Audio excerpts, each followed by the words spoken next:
Bueno, nos acompaña Mirna Yonis, profesora de la Universidad Central de Venezuela, internacionalista también, ha compartido con nosotros en diferentes ocasiones. Gracias, Mirna, por estar nuevamente. Gracias Y a ti. ubicarnos un poquito, ¿no? Y analizar la situación, no a lo local, sino también a lo externo, ¿no? Vienen más decisiones, han tomado iniciativas, ya conocemos la posición del gobierno de los Estados Unidos, de los gobiernos del Grupo de Lima, lo último que la pasada semana tomó como decisión la Eurocámara. Para el día de hoy se prevé también un pronunciamiento de países como España y tal vez otros miembros de la Unión Europea. Ahora, en este contexto, ¿qué puede significar todo esto para el gobierno venezolano? Bueno, Y gracias por venir. No, gracias a ti, porque además creo que es importante para efectos de la opinión pública nacional conocer un poquito más y detallar, desgranarle muchas veces algunas informaciones, porque en el fragor de las noticias y del entusiasmo por los elementos de cambio que se pudieran estar presentando en Venezuela, a veces las informaciones son recibidas de una manera muy impactante y las primeras opiniones son como demasiado exaltadas, ¿no? Y creo que una de las cosas que nos ha mostrado este proceso, que dentro de lo lento ha sido rápido, es que hay que leer bien las cosas, es que hay que leer entre líneas, hay que escuchar entre líneas, que dentro de lo rápido hay que ser muy detallado a la hora de escuchar y a la hora de ver cuáles son los pasos, es decir, qué es lo que dice Trump y hay que verlo bien, qué es lo que dice Trump, cómo se mueve, qué es lo que dice la Unión Europea, los documentos. Y en algunos casos los documentos y las declaraciones son mucho más que las 3 primeras líneas de lo que se señala. Y eso nos permitiría quizás comprender algunas cosas. Y me refiero a esto con qué es lo que se ha señalado en el caso de la Unión Europea. Sí. Y cuáles han sido las declaraciones que se han emitido, y sobre todo señalarle a la opinión pública que cuando se habla de Europa estamos hablando de 2 instancias, de 2 poderes públicos europeos que son distintos y que se respetan, pero que tienen una coincidencia en este momento de intereses respecto a Venezuela. Claro, está la Eurocámara, que es el poder legislativo, si lo ubicamos de esta forma, y está un ejecutivo que lo Que constituye es el un consejo de Consejo. 28 países. Exactamente. Además. Y eso es importante señalarlo porque además de que los países siguen existiendo, los países europeos de manera individual siguen existiendo y han tenido posiciones individuales que van cónsonas en cierta medida con lo que se maneja en el Europarlamento y también en el Consejo Europeo, evidentemente que es importante saber también que Francia no pierde su identidad, que Alemania no pierde su identidad, que Inglaterra, el Reino Unido no pierde su identidad y que en cierta medida la decisión que tiene la Eurocámara es muy importante, si bien desde el punto de vista de un poder legislativo de cualquier Estado y en este caso del poder legislativo europeo, es una declaración política de alta significación. Claro. Porque no estamos hablando de 2 líderes o de 2 diputados, que alguno pudiera ser de Alemania y el otro de España, que han sido muy activos en las declaraciones respecto a Venezuela, como la europarlamentaria Becerra, sino que es un Europarlamento que constituye casi 700 diputados de todos los países, los 28 países, y luego tenemos la instancia política, ejecutiva, que no está por encima de los gobiernos, pero evidentemente que es muy significativa, que es el del Consejo. Y es a la cual responde la señora Mogherini.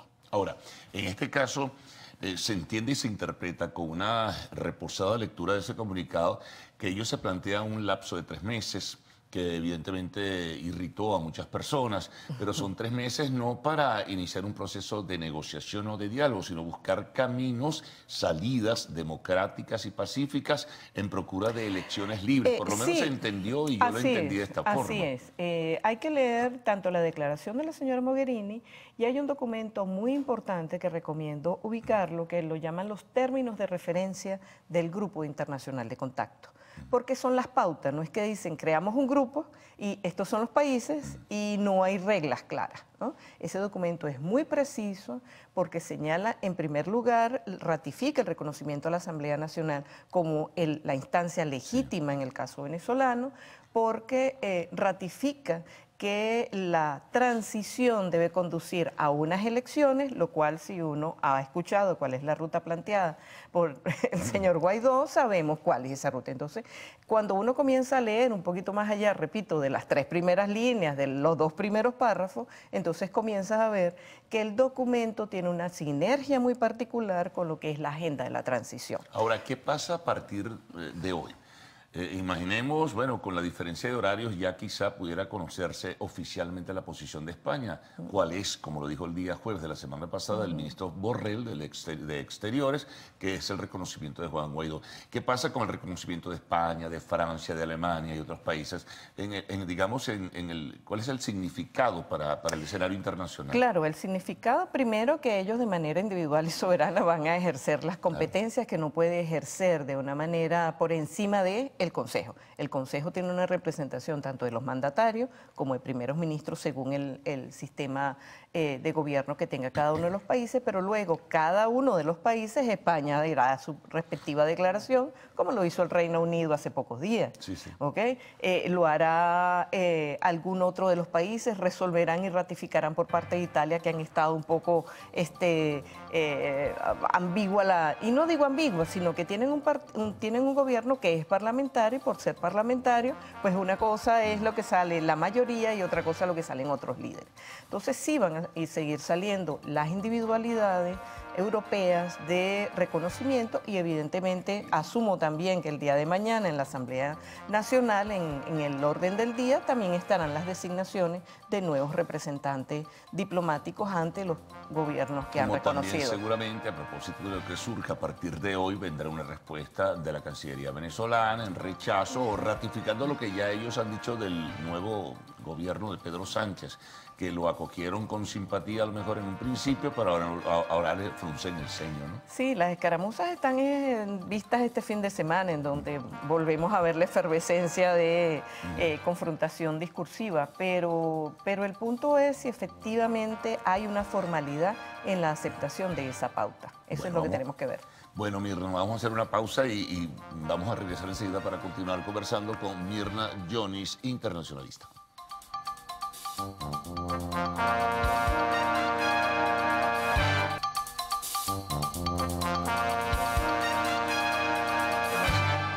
Bien, seguimos con Mirna Jonis, profesora universitaria, internacionalista. Bueno, hicimos un repaso inicial por lo de la Unión Europea, lo que ocurrió la semana pasada, lo que puede ocurrir, Mirna, a partir de hoy. Ahora vamos a lo más caliente, ¿no? Que es el tema de Estados Unidos, el Grupo de Lima y otros factores, ¿no? Ahí, y súmesele a ello las sanciones, que han sido realmente de alto impacto, las que anunció la semana pasada el gobierno de los Estados Unidos. ¿Cómo crees tú que va a moverse la dinámica ahora, ya con la realidad tangible de que esas sanciones sí van a tener peso y van a tener un efecto significativo que creo que nos va a tocar a todos? Sí, sí, una de las cosas que creo que es importante señalar, que esto es una situación, además de que es una crisis compleja, es una situación compleja.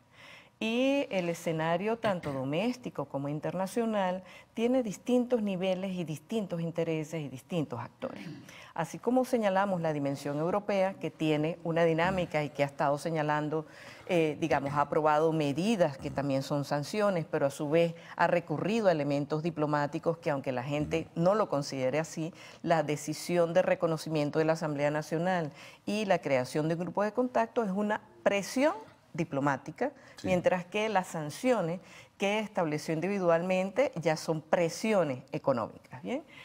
Como tú lo mencionas, en el caso de Estados Unidos también tenemos unas acciones que se pueden ver en varios niveles. Hay unas que son desde el punto de vista diplomático, como es las propuestas que se han hecho en el seno de la OEA, las declaraciones que ha hecho el propio presidente Trump, los viajes y declaraciones y conversaciones que ha tenido el vicepresidente con varios mandatarios regionales, ahora la designación de Elliot Abrams. Es decir, esas son movidas, llamémoslas así, que se tienen. La visita del jefe del Comando Sur a Colombia, correcto, la presencia de personal militar, y además, pero hay una cosa, hay dos aliados muy notables, ¿no? en este contexto, notables en el sentido de la iniciativa y la beligerancia, como son Colombia y Brasil, que claro, tenemos allí pegaditos en la frontera. Claro, ¿no? pero es que tenemos que, o sea, al ser una situación compleja es porque hay elementos que plantean esa situación compleja. Claro. Porque no es suficiente con decir, bueno, es que ahora son de derecha y de izquierda. Bueno, pero es que el tema de la migración estaba presente en un gobierno socialista con la señora Rousseff antes de la mala caída y luego con el señor Temer, y estuvo con el propio gobierno de Santos. O sea, no es que la crisis humanitaria ahora tiene otro ribete y es que solamente están respondiendo gobiernos de derecha. Yo creo que eso es ser bien injusto y ser bien inhumano con lo que está ocurriendo en el país y el impacto que esto tiene. Entonces, lo que sí tenemos que observar es que todos apuntan a que debe haber un cambio en Venezuela, pero hay distintas estrategias. Evidentemente, como tú lo señalas, en el caso de Estados Unidos la posición es mucho más dura, es a menos diálogos con algunas reglas, sino, mire, renuncie ya. Entonces, sí es importante señalar que la posición de Estados Unidos es mucho más dura y ruda. Pero es que el gobierno del señor Maduro no ha jugado de manera suave, también ha jugado de manera dura y ruda. Ahora, hay quienes piensan, y perdona, Mirna, que tú lo ves en el análisis o la lectura, que esto ya se convierte para Estados Unidos y sus aliados en algo irreversible. Es ahora o nunca. ¿Tú lo ves de esa forma? No es fácil, no es sencillo. Esto pudiera tener también diferentes interpretaciones, pero parece que estuviéramos llegando a un punto donde todo se vislumbra o se visualiza como casi que irreversible. ¿Será así? Sí, lo que pasa es que las palabras irreversibles pueden alimentar unos imaginarios un poco distorsionados. Algunos triunfalismos, otros pesimismos, otros demasiado optimismo. Definitivamente hay una tendencia mucho más envolvente y mucho más apuntalada a que efectivamente deben haber unas negociaciones. Lo que pasa es que desafortunadamente los 3 últimos intentos de negociaciones y diálogos han sido tan nefastos por deslealtad, por falta de sinceridad, entre comillas, falta de que una mesa efectivamente se haga, etcétera. Y con esto quiero recurrir volvemos a los términos de referencia de Europa. Si hay algo que hay que leer allí es que se habla de que los países que formen parte y quienes estén participando deben tener un elemento en toda negociación: confidencialidad, prudencia, porque no se trata de secretos, se trata de que sí, va a haber pasos efectivos, hay una propuesta, se va a evaluar por las partes y tú la sacas a la luz pública en 5 minutos, ¿cuál es el tiempo que se tiene para efectivamente consultar, consensuar, etcétera? Ahora, lo que parece, y perdona también, lo que sí parece claro, Mirna, es que ese consenso que se vaya a buscar ya gira definitivamente alrededor de un proceso de transición y hacia unas elecciones libres, en este caso presidenciales. El gobierno ha respondido que no hay elecciones presidenciales, que ya las hubo el 20 de mayo, que lo que hará en todo caso son elecciones del Poder Legislativo. Sí, evidentemente que cada parte pone sus escalas altas de aspiraciones al momento de presionar. Y repito, no es necesario que se sienten face to face, cara a cara, para decir que hay una negociación. En este momento hay una negociación. Y hay negociación de la posición europea, la posición de la Asamblea Nacional, la posición del gobierno y la posición de un gobierno que tampoco se expresa coherentemente, porque una cosa es las declaraciones que hace el señor Diosdado, o cuando responde el canciller, o cuando responde el señor Maduro. O sea, hay allí todavía un juego de palabras en bueno, sí, elecciones generales, no, elección de la Asamblea Nacional, no hay elecciones. Entonces, eso revela que se están marcando pasos en una negociación, pero evidentemente que es para un cambio. Y esa es una situación muy distinta de la que habíamos tenido en los años 17, en el año 2004, evidentemente que los años anteriores. Si eso se quiere leer como algo irreversible, bueno, es una palabra para mí que es complicada, porque decir irreversible... algunos lo colocan así en la mesa de discusión. Sí. Es irreversible. Otros hablan de inexorable también. Es destinista, o sea, yo siento que sí, hay una tendencia que es para enfilar cuál va a ser el rumbo de esta transición.